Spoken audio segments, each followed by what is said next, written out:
रामलला के दर्शन के लिए उमड़ा श्रद्धालुओं का हुजूम। दर्शनों के लिए हजारों की संख्या में पहुंचे श्रद्धालु। रामलला की एक झलक पाने के लिए बेकरार।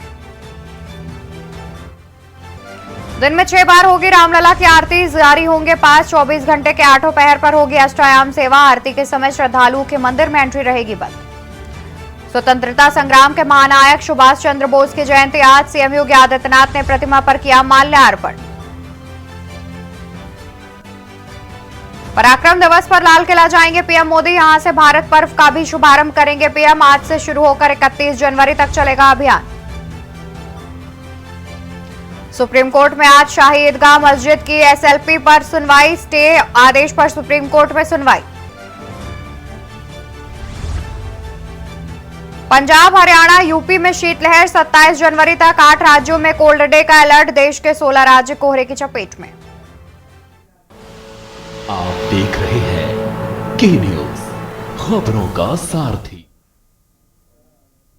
जय श्री राम, जय जय श्री राम।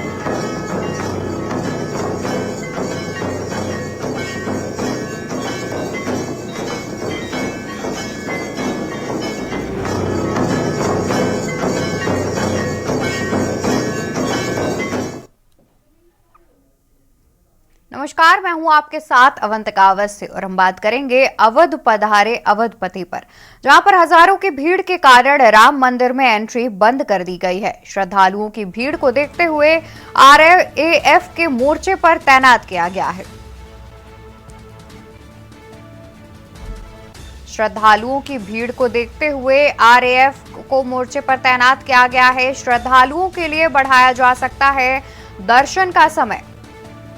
प्राण प्रतिष्ठा के बाद आज पहले दिन उमड़ी भक्तों की भीड़। अयोध्या से खबर बता रहे हैं, जहां पर हजारों की संख्या में श्रद्धालु पहुंचे हैं रामलला के दर्शन के लिए। श्रद्धालुओं की भीड़ को देखते हुए आरएएफ की तैनाती की गई है। श्रद्धालुओं के लिए दर्शन का समय बढ़ाया जा सकता है। प्राण प्रतिष्ठा के बाद आज पहले दिन उमड़ी भक्तों की भीड़। आपको बता दें कि बीते दिन ही रामलला की प्राण प्रतिष्ठा हुई है। वो अपने भव्य, दिव्य और नव्य मंदिर में विराजे हैं। उसके बाद देखा जाए आज से आम श्रद्धालुओं के लिए दर्शन शुरू किया गया है, जिसमें लाखों की संख्या में श्रद्धालु पहुंच रहे हैं रामलला के दर्शन करने के लिए। वहीं अगर बात की जाए पहले प्रहर की, तो 11:30 बजे तक ही पहले प्रहर में दर्शन मिल पाएंगे श्रद्धालुओं को। अब भीड़ जिस हिसाब से बढ़ रही है, उसको देखते हुए दर्शन का समय बढ़ाया जा सकता है।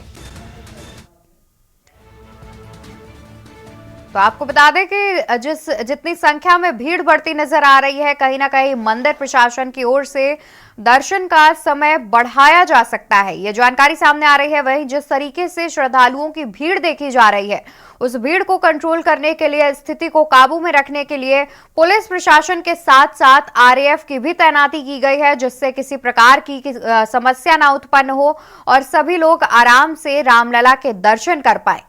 आज से आम श्रद्धालुओं के लिए गेट खोले गए हैं, जहां पर आज से आम श्रद्धालु दर्शन कर पाएंगे।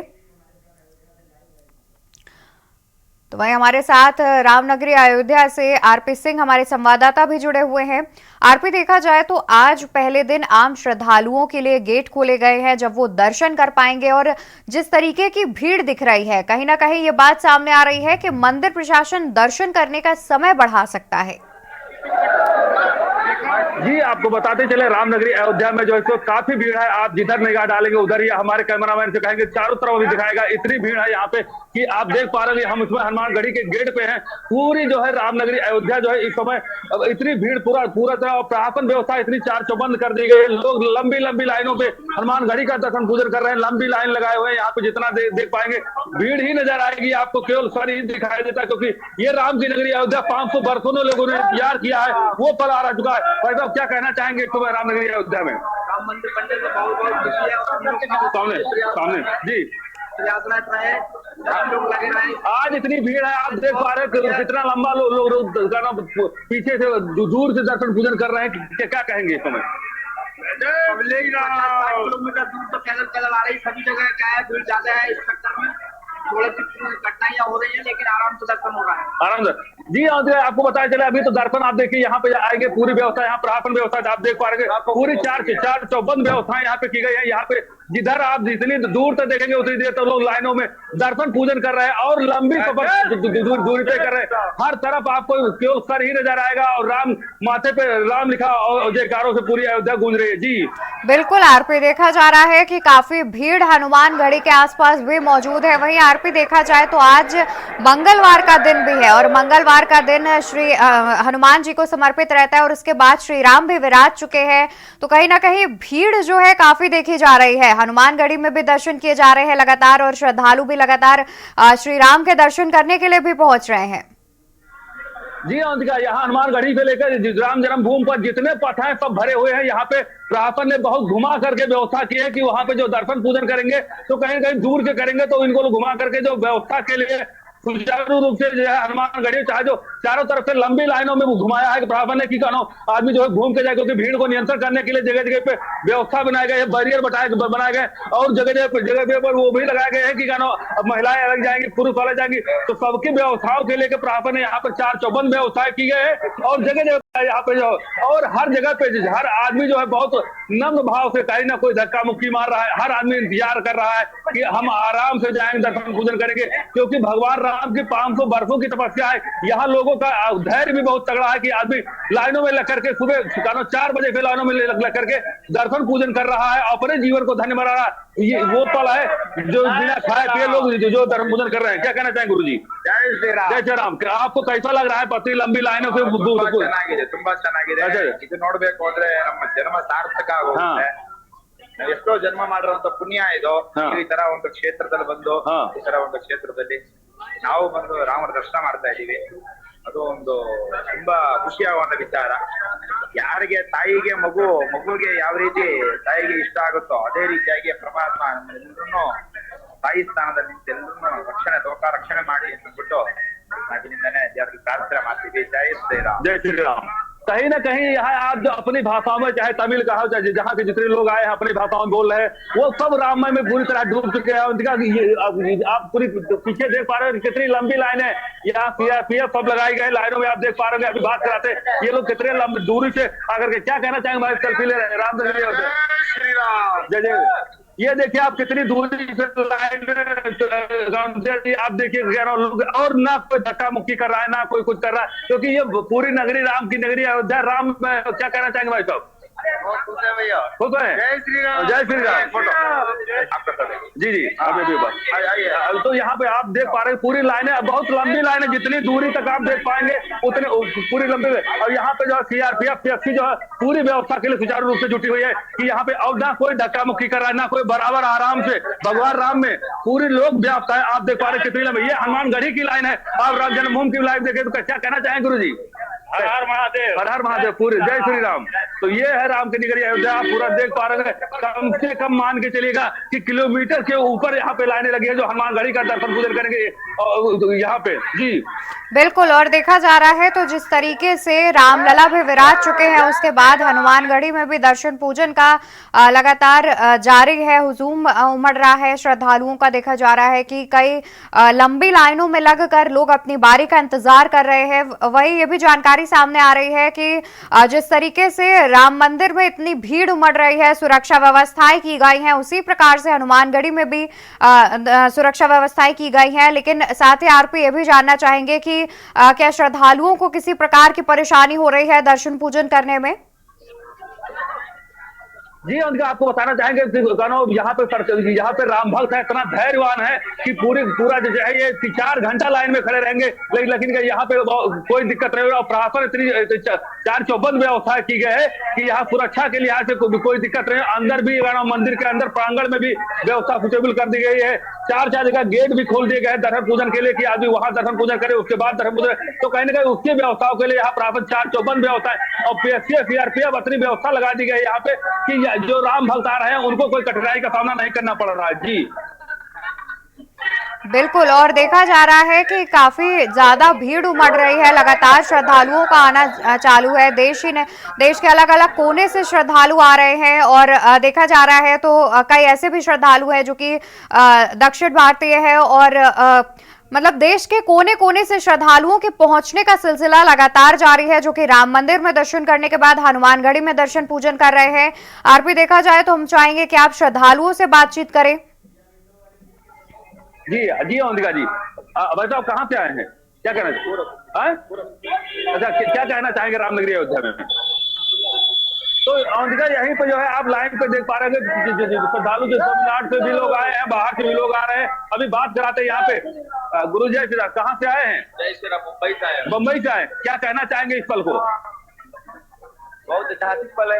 ऐतिहासिक पल है, इतने लंबे लाइनों पे दर्शन पूजन कर रहा है, क्या कहना चाहेंगे इस पल को? भगवान का वो है, पुण्य है। आराम से अच्छा हुए राम का नाम लेते चलो। अच्छा भाई साहब, आप कहाँ से आए हैं? क्या आसाम से आए हैं दर्शन पूजन, इतनी लंबी लाइनों में, 1 किलोमीटर की लाइनों में दर्शन पूजन, क्या कहना चाहेंगे इस पल को? हनुमान जी का आशीर्वाद लेके, राम जी का आशीर्वाद चल रहा है।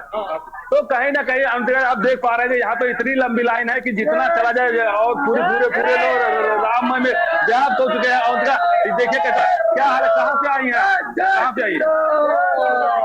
से आए हैं? नेपाल से। तो नेपाल से आकर के यहाँ दर्शन पूजन कर रहे हैं, कैसा लग रहा है आपको?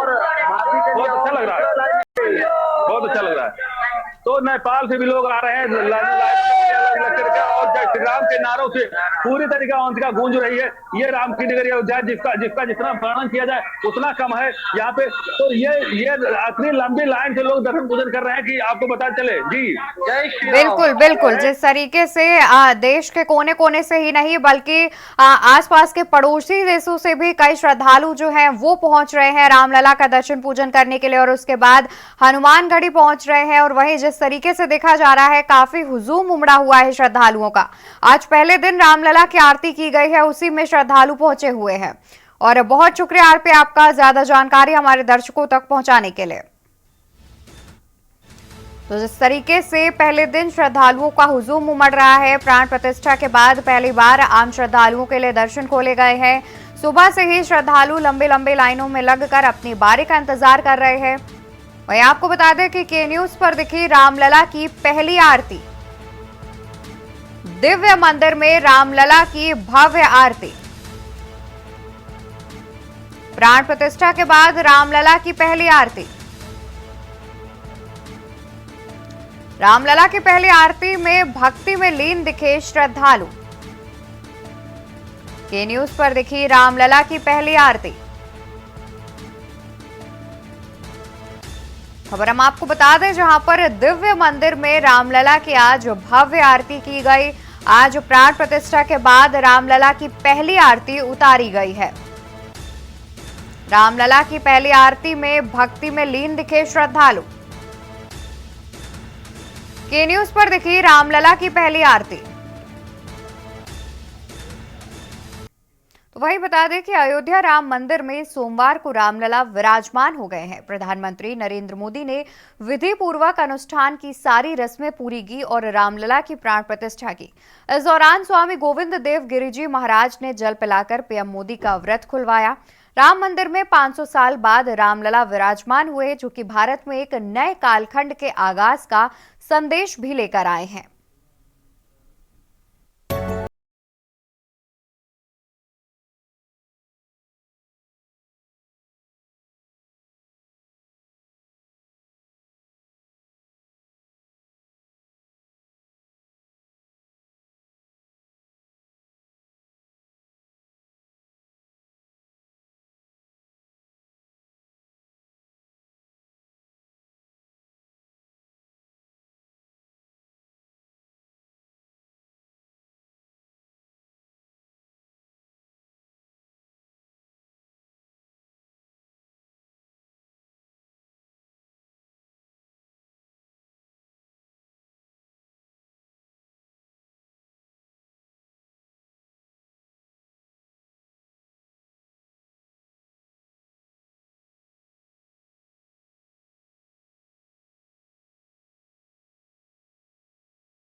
ये भव्य राम मंदिर साक्षी बनेगा भारत के उत्कर्ष का, भारत के उदय का।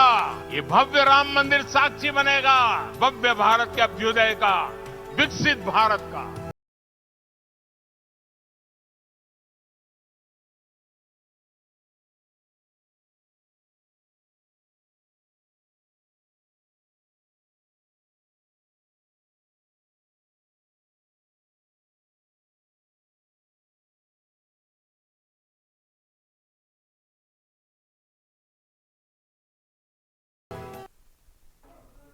अब रुक करेंगे खबरों का।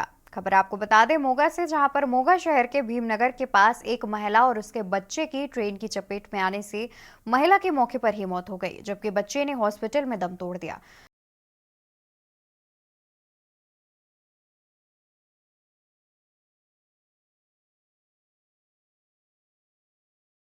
को मोगा के सिविल हॉस्पिटल में रखवाया गया है। आगे की कार्रवाई परिजनों की पहचान के बाद की जाएगी।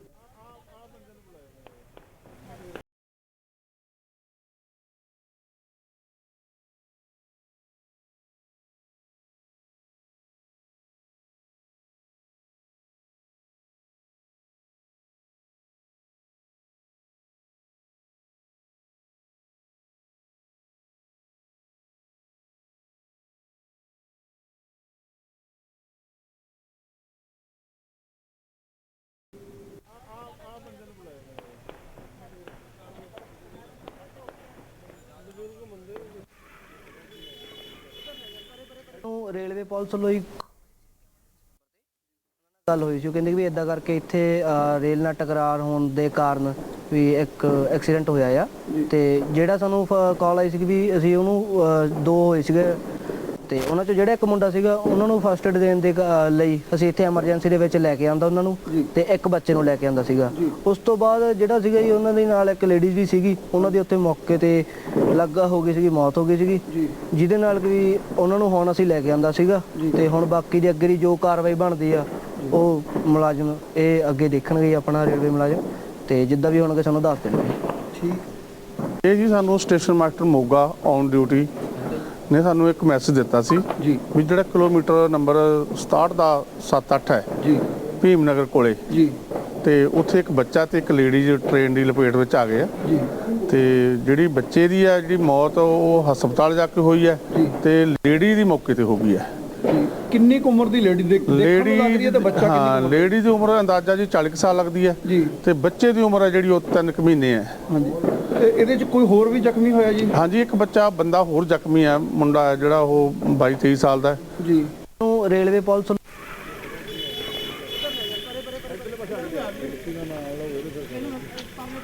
तो इसी खबर पर ज्यादा जानकारी के लिए हमारे साथ हमारे संवाददाता संजीव कुमार अरोड़ा जुड़े हुए हैं। संजीव, आपसे जानना चाहेंगे कि आखिर कैसे यह हादसा हुआ है, क्या अभी तक इस बात की जांच हुई है? जी अवंतिका जी, ये एक बात मैं आपको बताना चाहता हूँ। जैसे पूरा देश जो है प्रधान प्रतिष्ठा में जो अपनी दिवाली मना रहा है और जो अपने रथ यात्रा वगैरह निकाल रहा है, उसी समय ये मोगा में बड़ा हादसा होता है।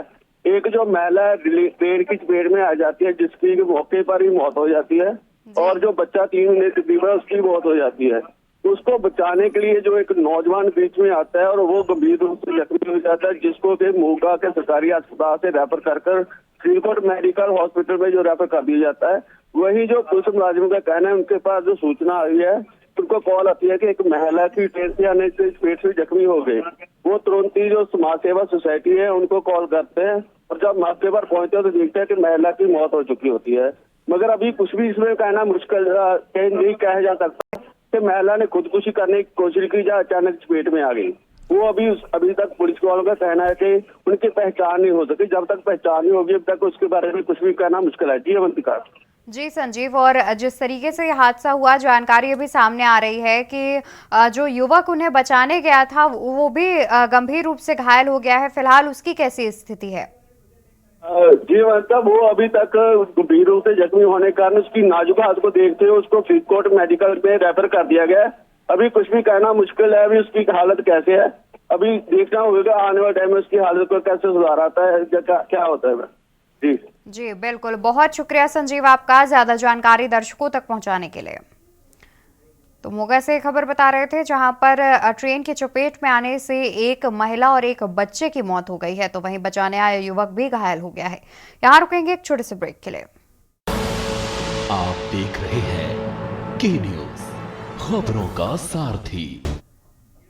ब्रेक पर वापस आ चुके हैं। रुक करते हैं खबरों की ओर, जहां पर अयोध्या में प्रभु श्री राम लला के भव्य मंदिर से प्रेरणा लेकर नवलखा स्थित मनकामेश्वर कांटाफोड़ शिव मंदिर पर भी भव्य मंदिर के निर्माण का संकल्प लिया गया। मंदिर पर 11 कुंडीय श्री विष्णु महायज्ञ के दिव्यायोजन में नगरीय विकास मंत्री कैलाश विजयवर्गीय एवं विधायक गोलू शुक्ला के आतिथ्य में महायज्ञ की पूर्णाहुति के अवसर पर मंदिर ट्रस्ट के अध्यक्ष विष्णु बिंदल, संरक्षक टीकमचंद गर्ग, संयोजक बीके गोयल और न्यासी सुभाष बजरंग ने प्रभु श्री राम के जयघोष के बीच संकल्प व्यक्त किया कि कांटाफोड़ शिव मंदिर के वर्तमान स्थल पर 21 करोड़ की लागत से भव्य राम मंदिर का काम शुरू किया जाएगा और जैसे जैसे मंदिर का काम आगे बढ़ेगा धनराशि की व्यवस्था भी बढ़ती जाएगी।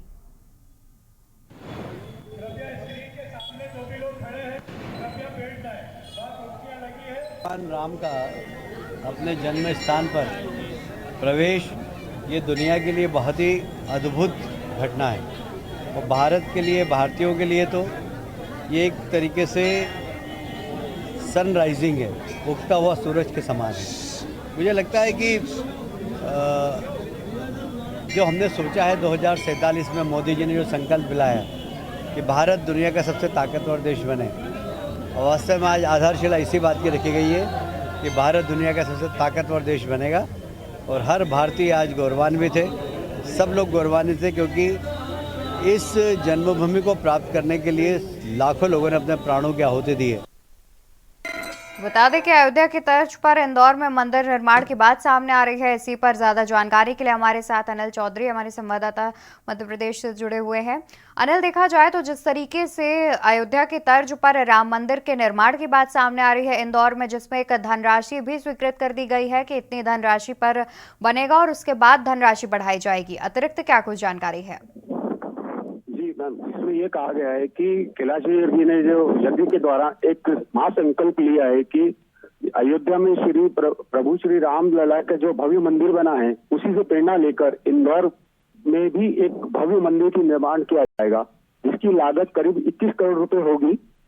और जैसे जैसे इस मंदिर का निर्माण होगा वैसे वैसे उसमें जो भी धन की आवश्यकता होगी वो बढ़ाई जाएगी, व्यवस्था की जाएगी जी। और साथ ही क्या ये भी जानकारी सामने आई है कि आखिर जो मंदिर के निर्माण की बात है उसका निर्माण कार्य कब से शुरू कर दिया जाएगा? नहीं, अभी ऐसी कोई जानकारी उन्होंने दी नहीं कि कब से इसका निर्माण शुरू करेंगे, लेकिन जल्द ही इस पे निर्माण कार्य किया जाएगा। बिल्कुल, बहुत शुक्रिया अनिल आपका ज्यादा जानकारी दर्शकों तक पहुंचाने के लिए।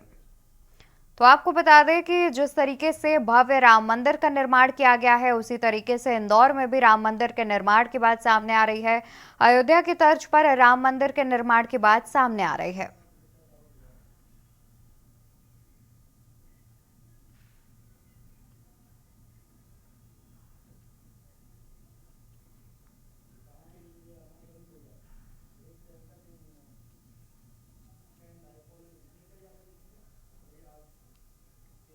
बढ़ते हैं खबरों में, बात करते हैं चंडीगढ़ के, जहां पर मुख्यमंत्री मनोहर लाल का रोहतक दौरा है। आज देश भर में नेताजी सुभाष चंद्र बोस की जयंती मनाई जा रही है। जयंती पर मनाया जा रहा है पराक्रम दिवस। पराक्रम दिवस के राज्य स्तरीय कार्यक्रम में बतौर मुख्य अतिथि पहुंचेंगे मुख्यमंत्री। आपको बता दें कि देश भर में नेताजी सुभाष चंद्र बोस की जयंती मनाई जा रही है। जयंती पर मनाया जा रहा है पराक्रम दिवस। पराक्रम दिवस के राज्य स्तरीय कार्यक्रम भी किए जा रहे हैं। जयंती पर मनाया जा रहा है पराक्रम दिवस। पराक्रम दिवस का राज्य स्तरीय कार्यक्रम भी आयोजित किया जा रहा है। बतौर मुख्य अतिथि शिरकत करेंगे मुख्यमंत्री मनोहर लाल। रोहतक में ही संगठनात्मक कार्यक्रम में हिस्सा लेंगे मुख्यमंत्री मनोहर लाल।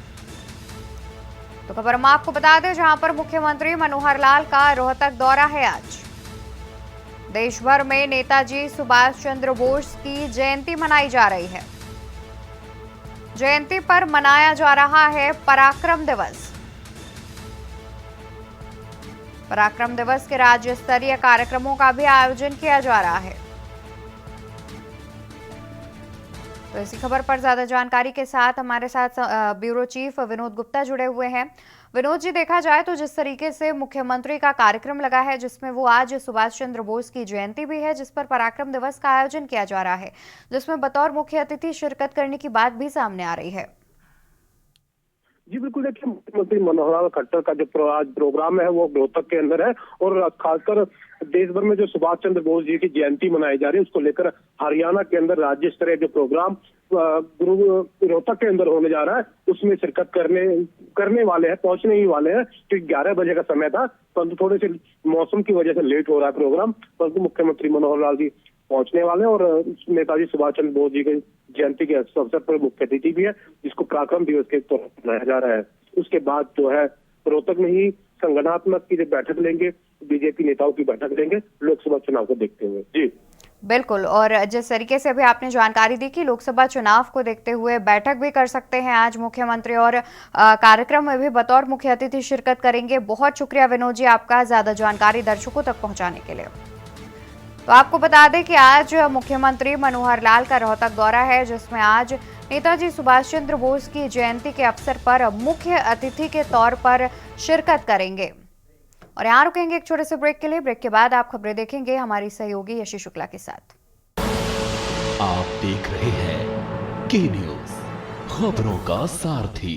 ब्रेक के बाद एक बार फिर से आप सभी का स्वागत है। अमेठी से खबर आपको बता देते हैं, जहां पर करंट लगने से हादसे के मामले में अखिलेश यादव ने एक्स पर पोस्ट किया है। बच्चों को सर्वश्रेष्ठ चिकित्सा उपलब्ध कराई जाए, मुआवजे की तुरंत घोषणा की जाए। अखिलेश परिजनों को 10-10 लाख का मुआवजा देने की मांग करें। शोभा यात्रा के दौरान डीजे में उतरा था करंट।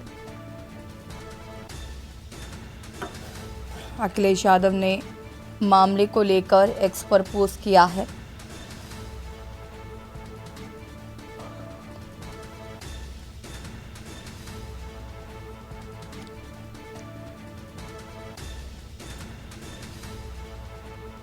मुआवजे की जाए घोषणा।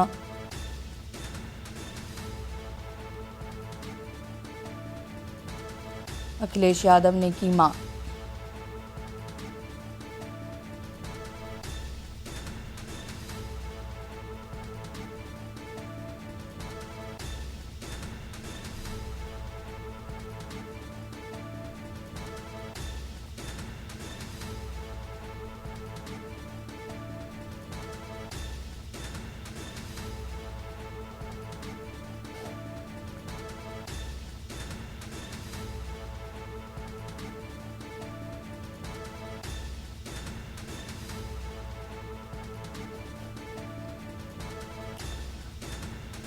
दस लाख रुपए मुआवजे की मांग अखिलेश यादव ने की।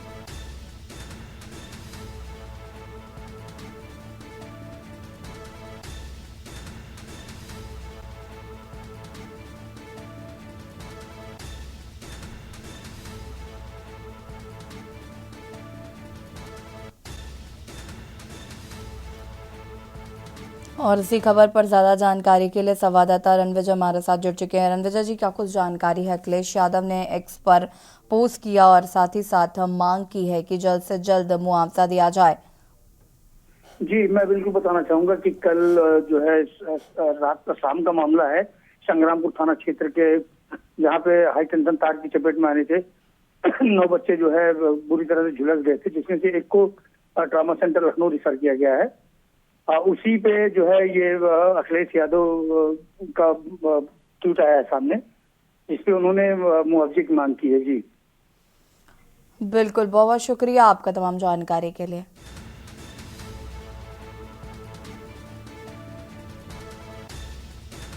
अखिलेश यादव ने एक्स पर ट्वीट किया और मुआवजे की मांग की है।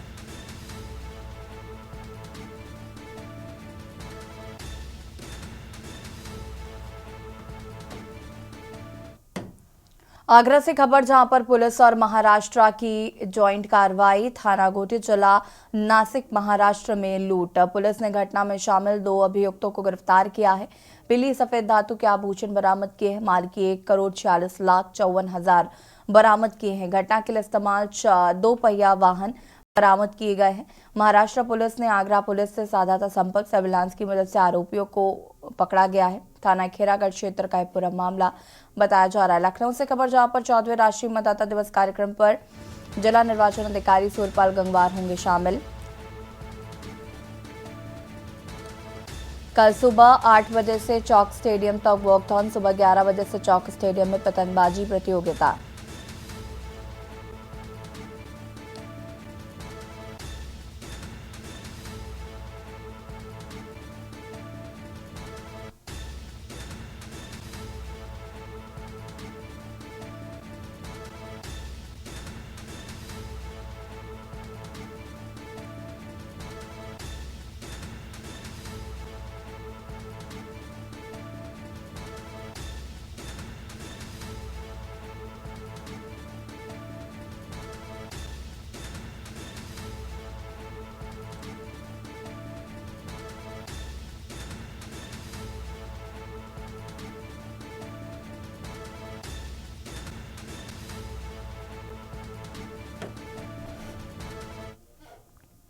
और अब आपको आगरा से खबर बता देते हैं। आगरा से खबर, पुलिस और महाराष्ट्र पुलिस की ज्वाइंट कार्रवाई।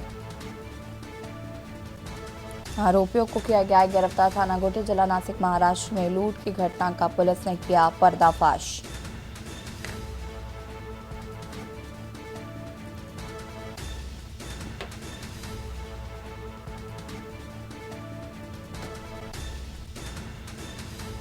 माल की 1,46,54,000 बरामद।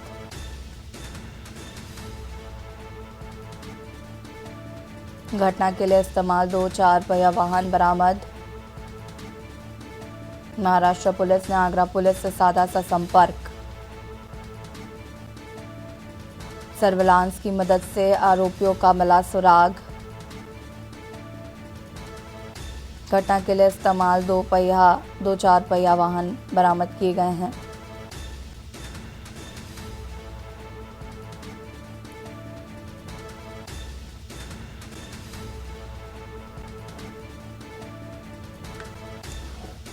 थाना खेरागढ़ क्षेत्र का मामला।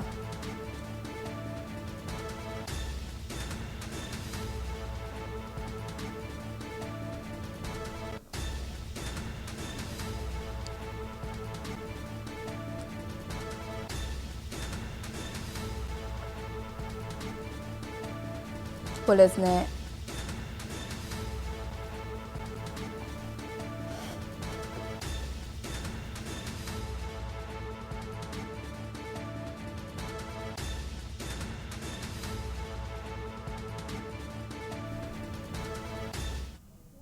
रायबरेली से खबर, जहां पर अज्ञात वाहन की टक्कर से बुजुर्ग की मौत। सड़क पार करते समय हुआ हादसा। तिलक समारोह में शिरकत करने जा रहे थे मृतक।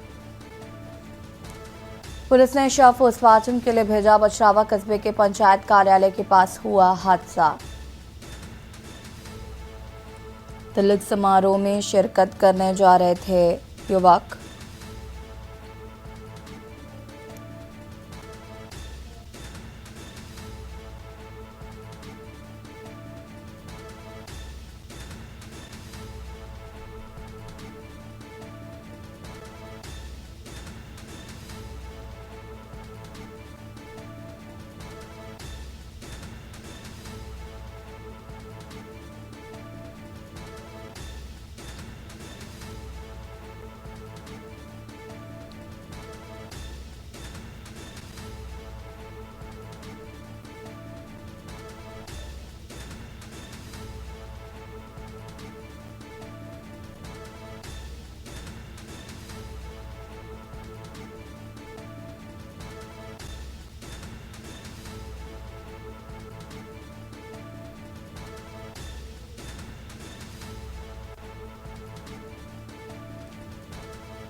एमपी से खबर, जहां पर राजस्थान में कड़ाके की ठंड। उत्तर भारत के कई राज्यों में हुई कड़ाके की ठंड। कई शहर में कोहरे का सितम जारी।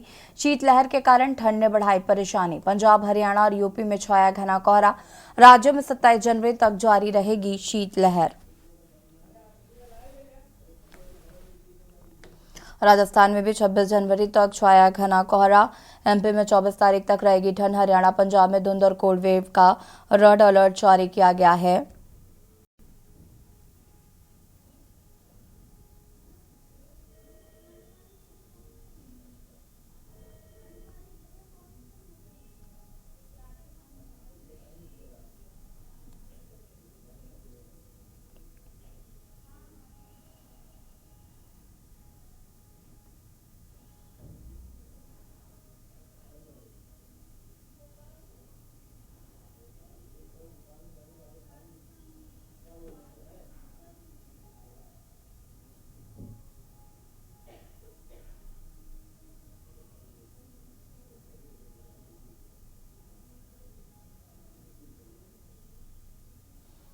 धुंध और कोहरे का असर साफ तौर पर देखा जा सकता है।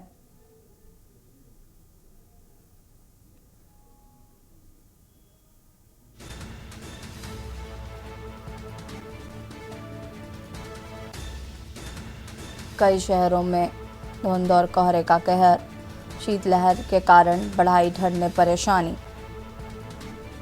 एमपी राजस्थान में कड़ाके की ठंड। और इसी खबर पर ज़्यादा जानकारी के लिए संवाददाता सुनील मालवीय हमारे साथ जुड़ चुके हैं। सुनील, क्या कुछ जानकारी है? ठंड को लेकर अलर्ट जारी किया गया है मौसम विभाग द्वारा। जी देखिए, बिल्कुल निश्चित तौर से मध्य प्रदेश की राजधानी भोपाल की बात की जाए या मध्य प्रदेश की बात की जाए तो मध्य प्रदेश में जो धूप है, मध्य प्रदेश के कई जिले में धूप तो आ रही है, लेकिन जो शीतलहर है, शीतलहर का जो कहर है इतना वो नुकसानदायक है लोगों के लिए। और शीतलहर जो हवा चल रही ठंडी ठंडी, इससे लोग बीमार भी हो रहे काफी। और अगर बात की जाए प्रशासन की, तो प्रशासन ने पुख्ता इंतजाम की है। प्रशासन ने सख्त आदेश दिए हैं, जो रेन बसेर है वहां पर आदेश दिए हैं कि किसी प्रकार की कोई दिक्कत ना हो, आग जलाएं, लकड़ियों का इंतजाम किया गया है। और मौसम विभाग की बात किया तो मौसम विज्ञान में अगले 2-4 दिन का ऐसे ही माहौल रहेगा मध्य प्रदेश में और मध्य प्रदेश के अन्य शहरों में। जी हाँ बिल्कुल, अगर हम बात करें तो ठंड से बचाने के लिए प्रशासन क्या किसी तरीके की कोई तैयारी कर रहा है?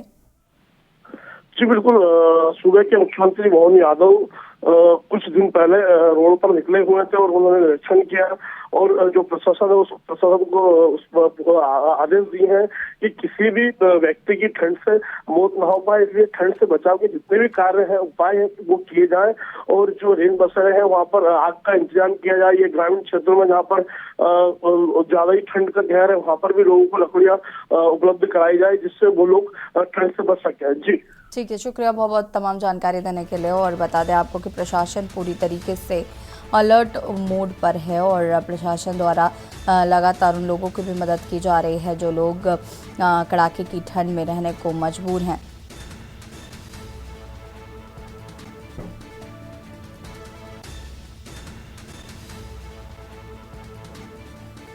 पंजाब, हरियाणा, यूपी में छाया घना कोहरा।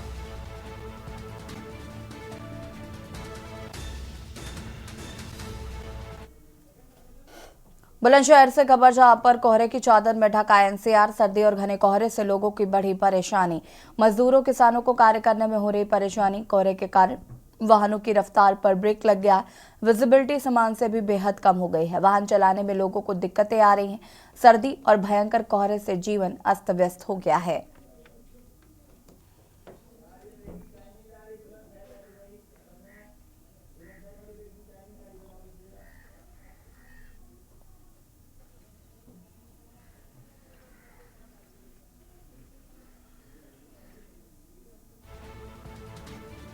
बुलंदशहर में सर्दी और ठंड का कहर जारी। लोग अलाव का सहारा ले रहे हैं।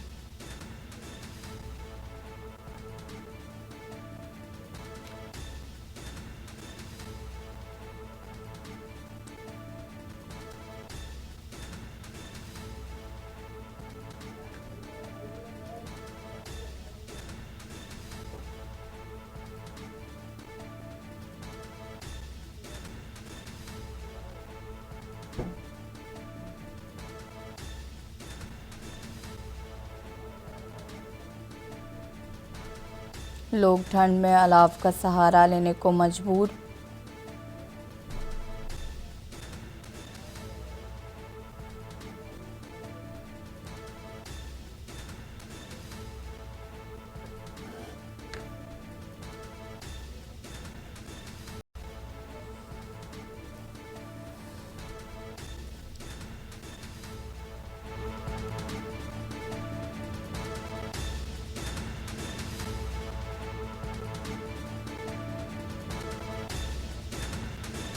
लोग अलाव का सहारा लेने के लिए मजबूर।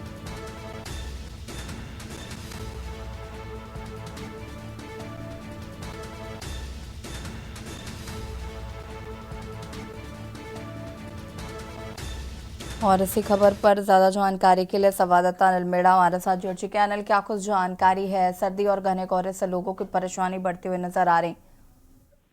जी देखिए, बिल्कुल मैं आपको बता दूं, जनपद बुलंदशहर पूरे एनसीआर क्षेत्र में लगातार सर्दी का और कोहरे का प्रकोप लगातार बढ़ता हुआ एक बार फिर से दिखाई दे रहा है। क्योंकि अगर बात की जाए लगातार 1 जनवरी से ही शुरू से ही जिस तरह से ये कोहरे और सर्दी पड़नी शुरू हुई है, तो लोगों को कहीं ना कहीं काफी परेशानी का सामना करना पड़ रहा है। अगर बात की जाए गरीब और मजदूर वर्ग के लोगों के, किसानों को, तो उन लोगों को ज्यादा परेशानी का सामना करना पड़ रहा है। क्योंकि जिस तरह से घना कोहरा और सर्दी ज्यादा भयंकर पड़ रही है, उसमें लोगों को, मजदूर वर्ग के लोगों को काफी परेशानी का सामना करना हुआ, किसानों को भी काफी परेशानी का सामना करना पड़ रहा है। अगर बात की जाए व्यवस्थाओं की, तो व्यवस्थाओं की तो लगातार पहले से मुख्यमंत्री ने लगातार दावे जरूर किए थे, लेकिन अगर व्यवस्था की बात की जाए, प्रशासन द्वारा किसी तरह की ऐसी कोई व्यवस्था नहीं की गई है जो जिससे आने जाने वाले लोगों को कोई राहत मिल सके। चौराहों पर किसी अलाई की व्यवस्था नहीं की गई है, तो कहीं ना कहीं नीचे के जो अधिकारी हैं आपको पूरी तरह से पट्टी बांधे हुए। मुख्यमंत्री ने जो आदेश जरूर किए थे, हालांकि उन्होंने बजट भी दिया था कि गरीबों के लिए कंबल वितरित किए जाए, तमाम ऐसी व्यवस्था की जाए, रेल मशीनों की व्यवस्था की जाए, लेकिन बुलंदशहर में ऐसी किसी तरह की व्यवस्था न होना चिंता का विषय है। क्योंकि लगातार मुख्यमंत्री के आदेशों की अवहेलना करना,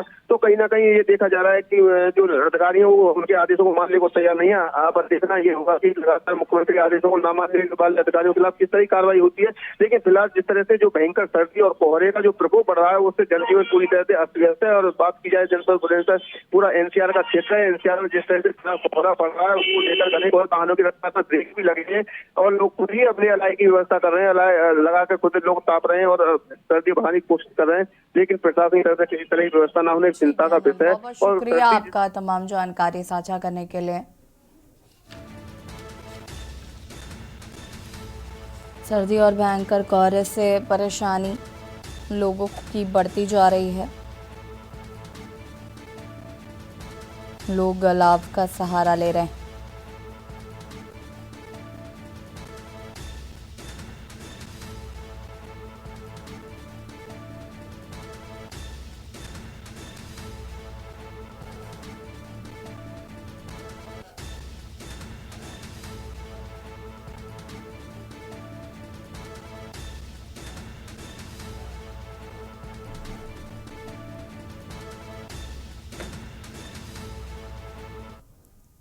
और प्राण प्रतिष्ठा पर गन्ना राज्य मंत्री संजय सिंह गंगवार के साथ खास बातचीत की हमारी संवाददाता ने क्या कुछ है, सुनाते हैं। भगवान श्री राम की प्राण प्रतिष्ठा हो चुकी है और इस अद्भुत योग में, इस अद्भुत क्षण में राज्य मंत्री संजय सिंह गंगवार जी हमारे साथ हैं। आइए उनसे बात करते हैं, कितनी खुशी है, कितना उत्साह है राम के अभिनंदन का। सर, राम आ चुके हैं, राम राज्य आ चुका है, कितनी खुशी है? पूरी दुनिया में रामलला के आने की खुशी आज गली गली, मोहल्ले मोहल्ले, गांव गांव, घर घर दीपोत्सव का कार्यक्रम, सजावट का कार्यक्रम और तमाम जगह पे भंडारे का कार्यक्रम। आज प्रभु राम आए हैं तो प्रभु राम आए हैं। आज पूरा देश राममय है। ये कहा जा रहा है कि राम युग आ गया है, राम राज्य की स्थापना हो गई है। इस राम राज्य की स्थापना से क्या संदेश देना चाहेंगे? राम राज्य का अर्थ होता है सुशासन। राम राज्य का अर्थ होता है, भगवान श्री राम को मर्यादा पुरुषोत्तम राम कहते थे, मर्यादा में रहना, दृढ़ निश्चयी। राम राज्य का मतलब होता है कि लोग निडर होकर रहें, भाईचारे से रहें, सबको समान रूप से शिक्षा, सबको समान रूप से अधिकार मिले। यही हमारी डबल इंजन की सरकार कर रही है। मैं आज इस शुभ घड़ी पर देश के प्रधानमंत्री परम पूज्य नरेंद्र मोदी जी और उत्तर प्रदेश के मुख्यमंत्री परम पूज्य योगी आदित्यनाथ जी को उत्तर प्रदेश पीलीभीत जनपद की ओर से बहुत बहुत शुभकामनाएं देता हूँ। पूरे देश को राम में बनाया गया है, राम राज्य का स्थापना हुई है। पीलीभीत से कुलदीप कल्प के न्यूज।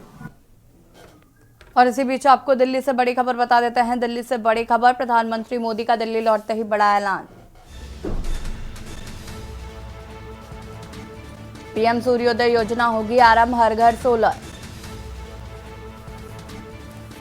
श्री राम के आलोक से भक्तगण सदैव ऊर्जा प्राप्त करते हैं।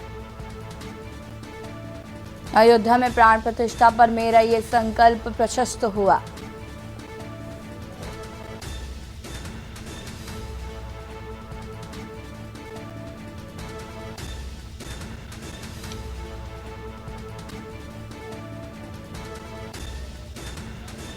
सरकार 1 करोड़ घरों पर रूफटॉप सोलर लगाएगी।